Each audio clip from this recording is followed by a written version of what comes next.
राजा विक्रमादित्य सारे नृपोचित गुणों के सागर थे। उन जैसा न्याय प्रिया, दानी और त्यागी और कोई न था। इन नृपोचित गुणों के अलावा उनमें एक और गुण था, वे बहुत बड़े शिकारी थे तथा निहत्थे भी। हिंसक से हिंसक जानवरों का वध कर सकते थे। उन्हें पता चला कि एक हिंसक सिंह बहुत उत्पात मचा रहा है और कई लोगों का भक्षण कर चुका है। इसलिए उन्होंने उस सिंह के शिकार की योजना बनाई और आखिर को निकल पड़े। जंगल में घुसते ही उन्हें सिंह दिखाई पड़ा और उन्होंने सिंह के पीछे अपना घोड़ा दौड़ा दिया। वो सिंह कुछ दूर पर एक घनी झाड़ी में घुस गया। राजा घोड़े से कूदे और उस सिंह की तलाश करने लगे। अचानक सिंह उन पर झपटा तो उन्होंने उस पर तलवार का वार किया। झाड़ी की वजह से वार पूरे जोर से नहीं हो सका, मगर सिंह घायल होकर दहाड़ा और पीछे हटकर घने वन में गायब हो गया। वे सिंह के पीछे इतनी तेजी से भागे कि अपने साथियों से काफी दूर निकल गए। सिंह फिर झाड़ियों में छुप गया। राजा ने झाड़ियों में उसकी खोज शुरू की। अचानक उस शेर ने राजा के घोड़े पर हमला कर दिया और उसे गहरे घाव दे दिए। घोड़ा भय और दर्द से हिनहिनाया। घोड़े के घावों से खून का फव्वारा फूट पड़ा।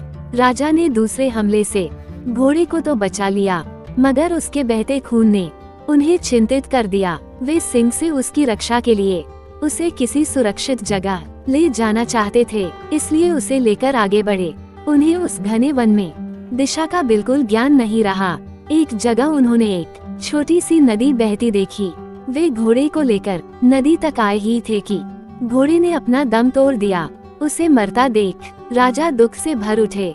संध्या गहराने लगी थी, इसलिए उन्होंने आगे न बढ़ना ही बुद्धिमानी समझा।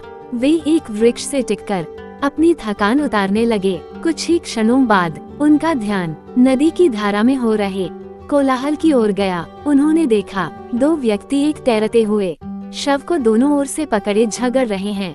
लड़ते लड़ते वे दोनों शव को किनारे लाए। उन्होंने देखा कि उनमें से एक मानव मुंडों की माला पहने विभत्स दिखने वाला कापालिक है तथा दूसरा एक बेताल है, जिसकी पाठ का ऊपरी हिस्सा नदी के ऊपर उड़ता सा दिख रहा था। वे दोनों उस शव पर अपना अपना अधिकार जता रहे थे। कापालिक का कहना था कि ये शव उसने तांत्रिक साधना के लिए पकड़ा है और बेताल उस शव को खाकर अपनी भूख मिटाना चाहता था। दोनों में से कोई भी अपना दावा छोड़ने को तैयार नहीं था। विक्रम को सामने पाकर उन्होंने उन पर न्याय का भार सौंपना चाहा, तो विक्रम ने अपनी शर्तें रखी। पहली यह कि उनका फैसला दोनों को मान्य होगा और दूसरी कि उन्हें वे न्याय के लिए शुल्क अदा करेंगे। कापालिक ने उन्हें शुल्क के रूप में एक बटुआ दिया जो चमत्कारी था तथा मांगने पर कुछ भी दे सकता था।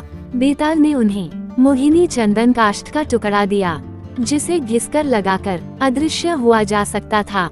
उन्होंने बेताल को भूख मिटाने के लिए अपना मृत घोड़ा दे दिया तथा कापालिक को तंत्र साधना के लिए शव। इस न्याय से दोनों बहुत खुश हुए तथा संतुष्ट होकर चले गए। रात घिर आई थी और राजा को जोरों की भूख लगी थी, इसलिए उन्होंने बटुए से भोजन मांगा। तरह तरह के व्यंजन उपस्थित हुए और राजा ने अपनी भूख मिटाई।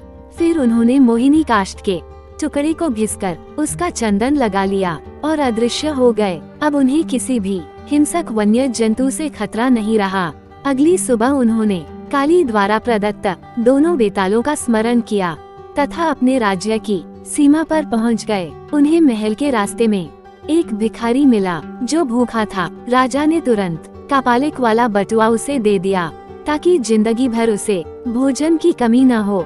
अगले दिन 15वीं पुतली सुंदरवती ने रोका राजा भोज का रास्ता और सुनाई सुंदर गाथा। सिंहासन की 15वीं पुतली की कहानी के लिए चैनल पर बने रहिए। वीडियो को अंत तक देखने के लिए धन्यवाद दोस्तों। उम्मीद है आज की वीडियो आपको अच्छी लगी होगी और आपने वीडियो को लाइक और चैनल को सब्सक्राइब कर दिया होगा। आपके सपोर्ट के लिए धन्यवाद दोस्तों।